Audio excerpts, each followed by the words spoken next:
Assalamualaikum warahmatullahi wabarakatuh. Halo semuanya, kenalin nama aku Galang Enggar Panggal Cenderjati dari Ekonomi Islam 24. Halo, aku Imron. Aku dari Prodi Ekonomi Islam, Fakultas Ilmu Agama Islam dari Universitas Islam Indonesia. Selamat datang di podcast kita. Halo guys. Oke, jadi hari ini kita bakalan nge-podcast dan bakal memenuhi tugas dari tugas Pak Anton, yaitu tugas tentang perilaku konsumen dalam mikroekonomi secara dari dua garis besar, yaitu ordinal dan ordinal. Ya itu. Oke, maaf ya guys. Emang agak iya dibikin seru aja kita ya. Gak apa-apa santai kok. ya. Yang nonton santai aja ya. Ya gak apa-apa. Oke, jadi hari ini kita bakalan bahas topik yang sangat menarik dan relevan dengan kehidupan kita sehari-hari, yaitu teori perilaku konsumen, khususnya pendekatan kardinal dan ordinal. Oke. Benar sekali Mas Enggar. Iya. Topik ini sangat penting dalam mikroekonomi karena apa? Membantu kita memahami bagaimana konsumen membuat keputusan dalam membeli barang dan jasa. Nah, jadi kalau kita tuh kalau mau beli barang tuh kita harus bisa nih pakai konsep ini Mas Enggar. Iya, jadi bisa kita, banget. Jadi kita lebih bijak juga gitu mau kalau membeli barang. Jadi biar nggak boros ya kan, buat teman-teman nih yang suka boros nih. Insya Allah kalau dengar podcast kita tambah boros. Iya, tahu juga ya. Oke. Canda. Jadi kita bakal mulai nih. Oke, Mas Imron. Jadi kita bisa nggak sih Mas Imron jelasin kayak apa sih teori perilaku konsumen secara umum itu? Teori perilaku konsumen ya. Teori perilaku konsumen itu kita belajar tentang bagaimana suatu individu, kelompok, mau itu sekeluarga, mau itu seperusahaan, itu menggunakan barang atau jasa untuk memuaskan kebutuhan mereka. Oh, oke, tahu. Ini melibatkan pemahaman tentang proses pengambilan keputusan konsumen, termasuk faktor-faktor yang mempengaruhi pilihan mereka seperti pendapatan, harga, dan preferensi. Oh lah gitu. Oke. Enggar, bisa minta tolong jelaskan apa itu pendekatan kardinal dalam teori perilaku konsumen? Oke.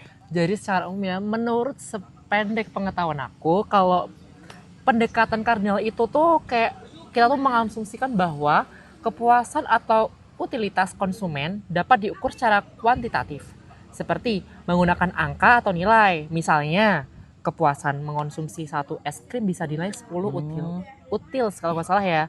Terus kayak sedangkan mengonsumsi satu burger dinilai 15 utils.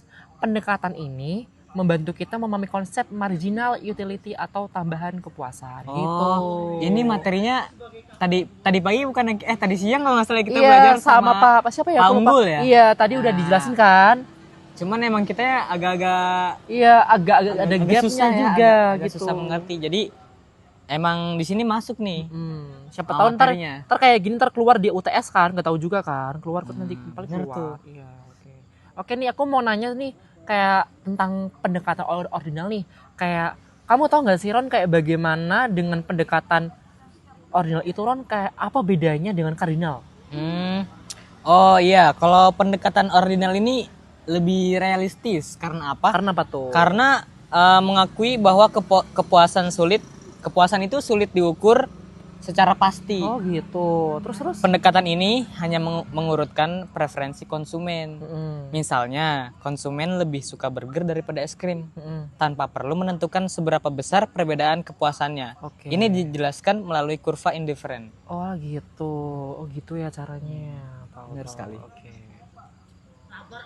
Kalau Mas Enggar, aku mau minta contoh nyata penerapan teori ini dalam kehidupan sehari-hari. Teori ini bahkan biasa kita lakukan. Kayak gini misalnya, kalau Mas Imron punya uang 50.000 nih. Terus kayak pengen beli makanan kan? Pasti. Apalagi lagi lapar ya kan? Mas Imron tuh bakal dihadapkan sama pilihan antara beli ayam goreng 30.000 apa mie goreng 20.000. Dua itu tuh.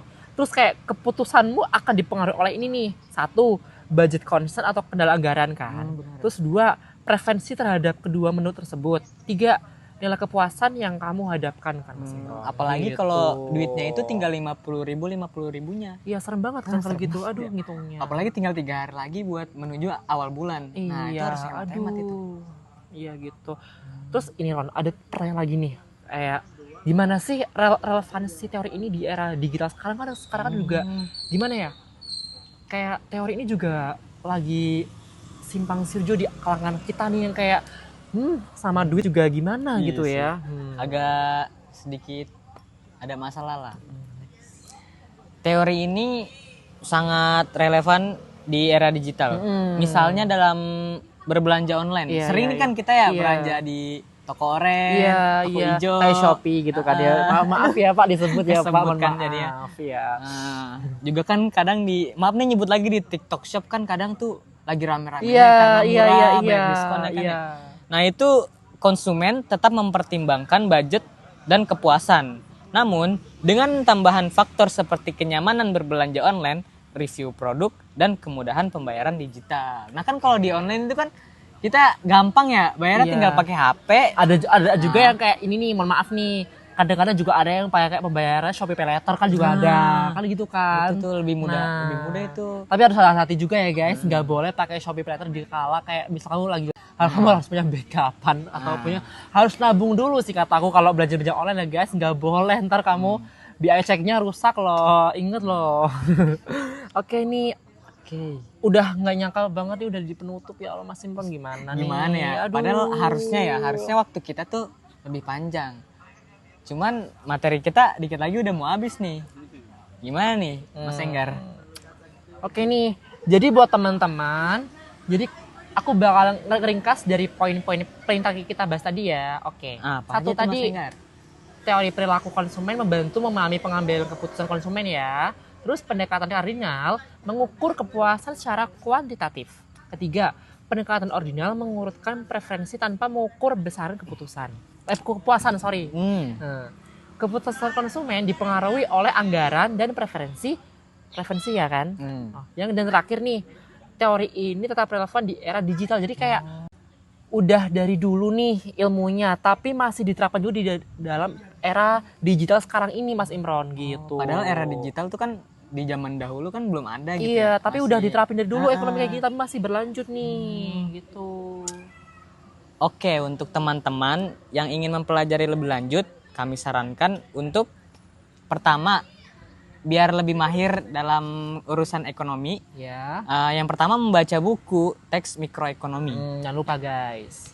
Abis itu apa? Abis itu kita mengamati Belanja perilaku pribadi. belanja pribadi. Kayak teman-teman semua nih di perhati ini kalian tuh belanja tuh secara harus bijak juga ya. Jangan lupa Jadi- nih, jangan langsung wes gitu duitnya. Jadi kita harus memikirkan ke depannya. Apakah nanti misalnya apalagi kita nih ya Mas Enggar ya, kita Iya. kan anak kos nih ya. Iya. Jadi kita harus memikirkan tanggal-tanggal tua nih kalau misalnya kita nih anak kos nih. Nggak tahu kan kalau mungkin bisa jadi sama nih kita nih anak kos ya kan. Jadi misalnya tengah-tengah bulan nih kita nggak keinget yang sana, kita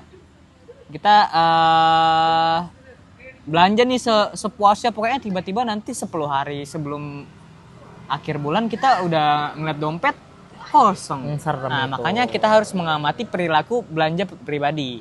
Yang ketiga apa tuh?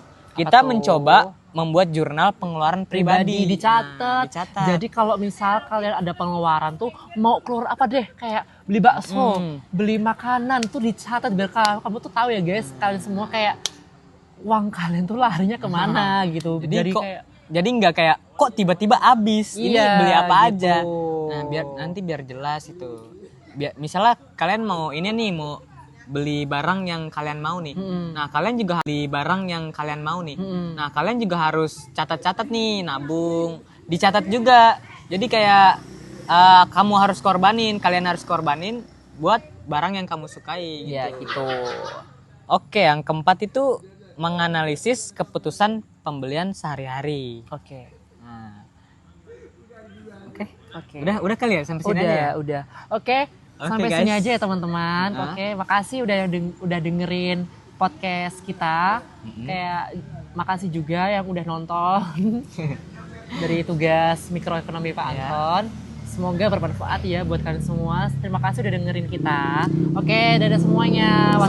Selamat menerapkan ilmu yang telah kita pelajari. Ya, jangan lupa ya guys, bijak dalam apa misalnya? Dalam apa? Nama apa? Dalam Dalam apa apa? dong? Apa dong? Dalam mengeluarkan uang dalam kehidupan sehari-hari. Oke, dan diterapkan juga ilmunya. Oke guys, Oke dadah, see you. guys, see you. Wassalamualaikum warahmatullahi Wassalamualaikum warahmatullahi wabarakatuh. Dadah.